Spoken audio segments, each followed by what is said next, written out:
sudah bersama Bapak Muhammad Hidayat, SSTP, MSI, selaku Bapak Sekretaris Dinas Perhubungan Langkat, sebagai narasumber kita pada hari ini. Assalamualaikum Bapak, gimana kabarnya? Waalaikumsalam warahmatullahi wabarakatuh. Alhamdulillah sehat.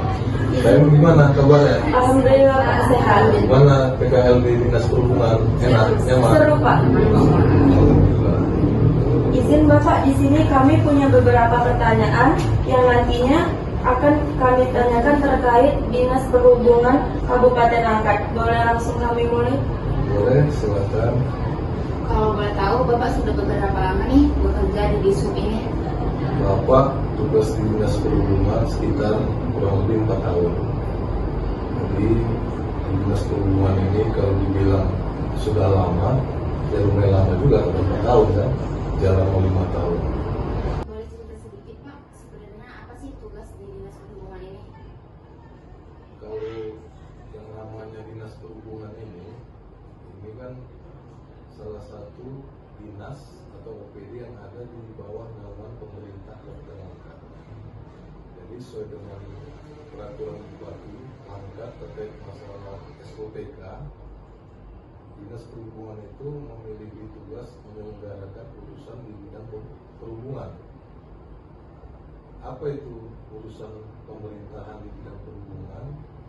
Di antaranya Dinas Perhubungan ini memfasilitasi terkait perlengkapan jalan, antara lain seperti rambu-rambu lalu lintas, kemudian marka jalan, lampu penerangan jalan umum. Samping itu juga Dinas Perhubungan memiliki tugas pokok dan fungsi memfasilitasi terkait sarana prasarana perhubungan. Nah, sarana prasarana perhubungan itu misalkan seperti terminal.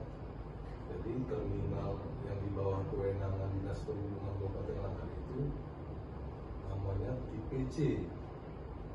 Jadi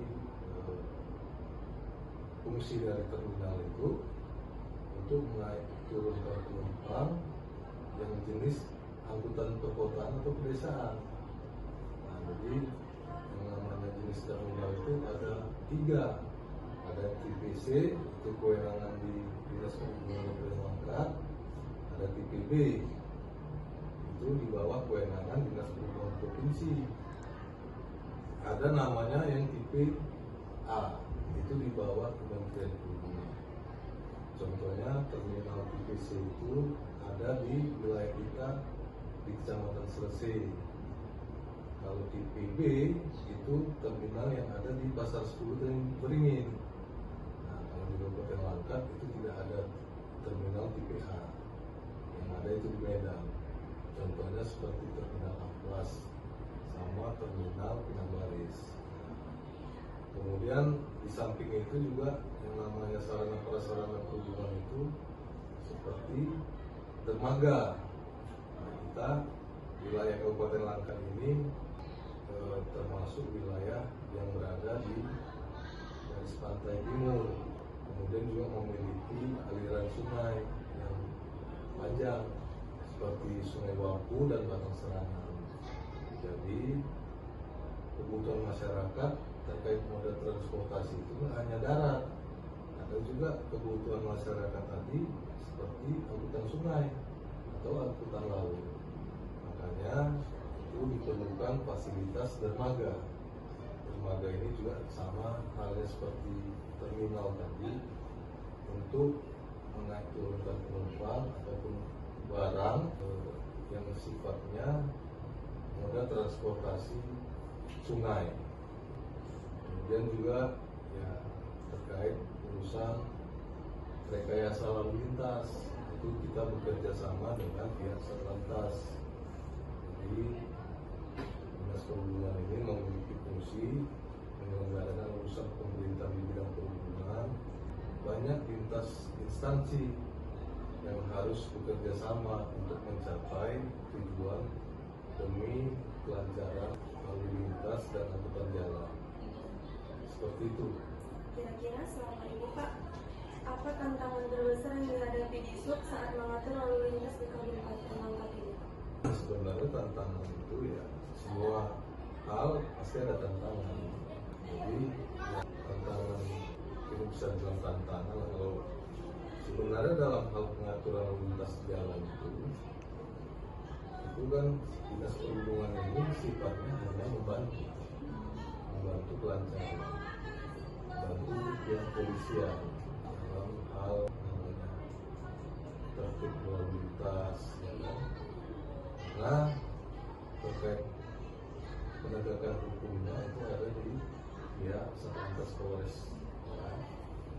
Jadi dinas perhubungan ini sifatnya memfasilitasi perlengkapan jalan, kalaupun kegiatan pambalan itu di titik ruas-ruas tertentu yang sifatnya rawan kepadatan lalu lintas, kemudian di jam-jam tertentu yang sifatnya tinggi angka kepadatan lalu lintas tadi. Jadi kalau tantangan ini, kalau saya rasa terkait rentang wilayah Kabupaten Langkat ini kan cukup luas, terdiri dari 23 kecamatan, kemudian juga ada 240 desa dan 37 kelurahan. Tentunya dengan luas wilayah Kabupaten Langkat ini cukup luas, ya banyak ruas-ruas jalan, terutama ruas jalan kabupaten itu yang perlu kita fasilitasi perlengkapan jalannya, ya kan? Karena itu tugas kewenangan dinas perhubungan seperti yang saya katakan tadi, fasilitas rambu, marka, kemudian penerangan jalan umum. Karena panjangnya ruas jalan yang harus kita perhatikan, dikarenakan rentang luas wilayah yang cukup luas itu, makanya itu salah satu kendala juga, sehingga membutuhkan anggaran yang besar untuk memfasilitasi perlengkapan jalan itu. Kadang-kadang kan pasti ada nih Pak, pihak disub bertemu dengan pengemudi yang tidak patuh. Nah, kira-kira apa langkah tepat yang dilakukan disub? Jadi ini, seperti yang saya katakan tadi, kalau dalam hal aturan lalu lintas, penegakan hukumnya itu ada di pihak polisian. Nah, kalau kami sifatnya itu bersifat memberikan himbauan. Kewenangan dinas perhubungan terkait penindakan lalu lintas dan angkutan jalan itu ada di kendaraan-kendaraan yang sifatnya overdimensi dan overload. Overdimensi itu maksudnya begini, ada angkutan barang seperti truk yang mereka sudah memodifikasi baknya, kendaraannya yang tidak standar lagi, itu kena di overdimensi, dan mereka membawa muatan yang berlebih. Nah, itu perlu ketika unsur itu dilakukan pemilik angkutan barang, itu penindakannya kewenangan dinas perhubungan.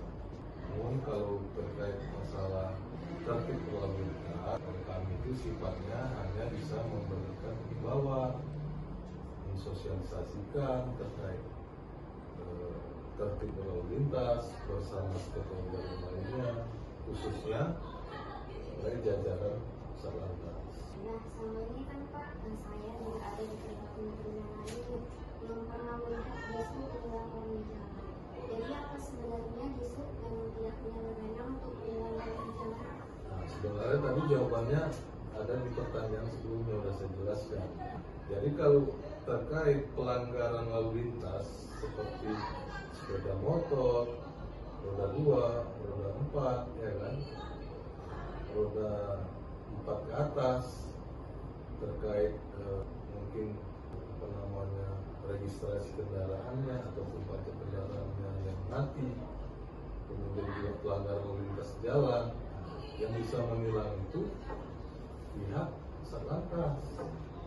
Kalau dinas perhubungan seperti yang saya katakan tadi, sepanjang kendaraan angkutan barang ya, ataupun angkutan umum, kalau angkutan barang itu yang overdimensi, overload, seperti yang saya katakan tadi, nah, itu kami yang menilang, tapi itu pun bersama dengan pihak polisian. Nah, itu aturannya seperti itu.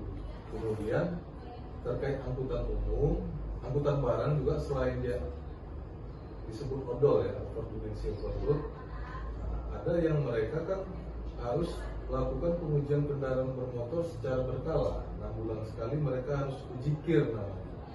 Uji kir ini tujuannya untuk memastikan kendaraan tadi layak jalan. Nah, ketika mereka tidak melakukan uji kir itu, Dinas Perhubungan juga bisa menilang.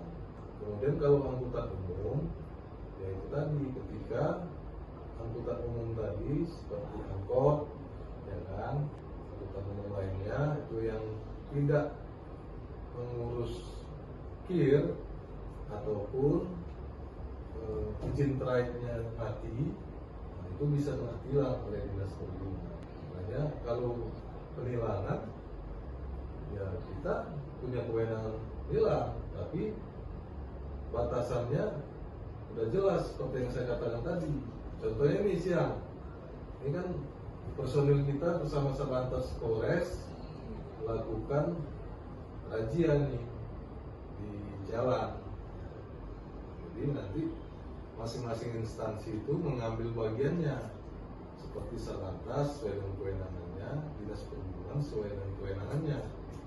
Nah, jadi memang kalau Dinas Perhubungan terkesan ya memang jarang melakukan penilangan, karena secara aturannya itu harus didampingi oleh pihak kepolisian. Kita lebih objek penilangan itu kendaraan angkutan barang yang odol, overdimensi overload, ataupun yang kirnya mati, sama angkutan umum yang kirnya mati sama tidak memiliki izin traik.